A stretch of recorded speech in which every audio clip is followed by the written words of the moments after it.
Yeah, this was the work that is supposed to kind of light the board up in terms of time, kind of give her a big move before the race, because we feel like she needed something like that in between races. Now, the track was probably not what you would call fast, maybe a bit heavy this morning, but she likes an off track, and that's something to keep in mind for Breeders' Cup weekend, should it be like that. Yeah, what was the official time? I was here on the backside, like 47, and Yeah, I got 47 and 1 on my clock, with a very good finish on the end. she's a Grade 1 winner, 1 turn 7/8. She's a Grade 1 winner, 2 turns a mile and 1/8. Talk about what you're gaining and what maybe you're losing in the decision to go in the filly mare sprint instead of the distaff. Right. Well, let's go back in time. So when she won the Kentucky Oaks at a mile and an eighth, it's really difficult to start thinking, hey, maybe we should be doing middle distance races with her.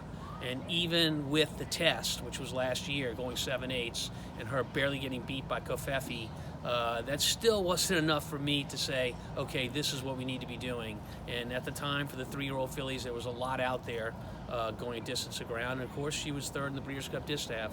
But I think this year we really learned that middle distance is her game. So we learned that in the Ballerina for sure, the Grade 1 Ballerina at Saratoga. And then it really took a lot of different things to happen for her to get beat in the Derby City here, in my opinion. And you could make a strong case that she was coming back on the filly that was passing her at the end of the race. Not to take anything away from Neil Peston's filly who beat her, but it was a very, very good race. Paper with the scratch of Mia Mischief, it looked like Serengeti Empress was the lone speed, and I feel like a lot of guys, a lot of connections said, hey, we can't let Serengeti Empress get on an easy lead here. So the two California horses, Bellafina and CC, were oddly placed early in the race and actually challenged Serengeti Empress within the first quarter mile of the race. That's not their usual style, and it cost them. You know, they didn't run well because of it, but it also cost our filly in the sense that, you know, it softened her up a little bit for the end of the race. So I think that had a lot to do with it. How tough was that nose defeat? Well, you know, I reconciled with myself that she ran great, you know, and so I had to keep saying that. But obviously there's a big difference between walking to your car and saying she ran great and celebrating the winner's circle. So, you know, certainly, look, I want Serengeti Empress to leave a legacy behind, and that race would have helped a lot. But I get one more chance in the Breeders' Cup Sprint with her, and I'm hopeful that I can make that happen. I will say this: if you're a person that enjoys watching the races, then you know that even in defeat, Serengeti Empress gains some new fans. She's a thrilling filly to watch, and she puts it all on the line. And there she is behind you. There she is behind me. She wants a peppermint. Yeah. So this is her last race, and then she's going to be a mama, and Joel's going to keep her? He's going to keep her. Yeah, he is. Put in perspective, the emotions with her last race and everywhere you've been with her. So I often say that I'm the one that found her at the Keeneland Sales.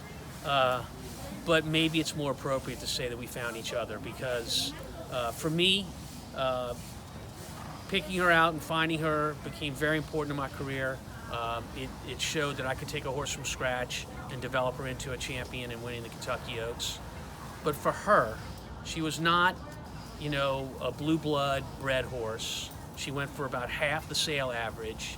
And if she'd gone to someone else, she might have just been another horse in the barn. But that wasn't the case in our barn. So I think us being together, you know, maybe destiny had a lot to do with that. And look, I owe her so much for what she's brought to the table for me. But I really wonder if we weren't meant to be together. And you know, don't forget, in winning the Kentucky Oaks, and oftentimes saying to the horse gods, you know, if you can give me a big race, can you do it when my parents are alive? And, you know, they gave me that. And my mom died 3 months later, and my dad 4 months after that. So that was the final year that could have happened. So I just think there's so many things that come into play. You can call it fate if you want. You can call it coincidence if you want. I don't look at it that way. I look at it as a divine destiny. And no matter how she runs in the sprint, I know she's going to walk off that racetrack as sound as the day she got to me. A very healthy, sound filly, and I'm as proud of that as anything else. Bell's the one's going to be in there. Gameen's going to be there. The filly and mare sprint. How do you see it shaping up? If I was looking at it on paper, I would see it as a very fast pace up front. that a lot of horses are probably going to participate in.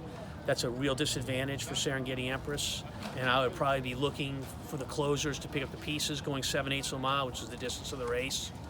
But, you know, there is the wild card in the race, and that is this filly's heart. And you've seen it on display after being left in the Ballerina, catching up, fighting a challenging pace, and still finishing up well. And you saw it in the Derby City race.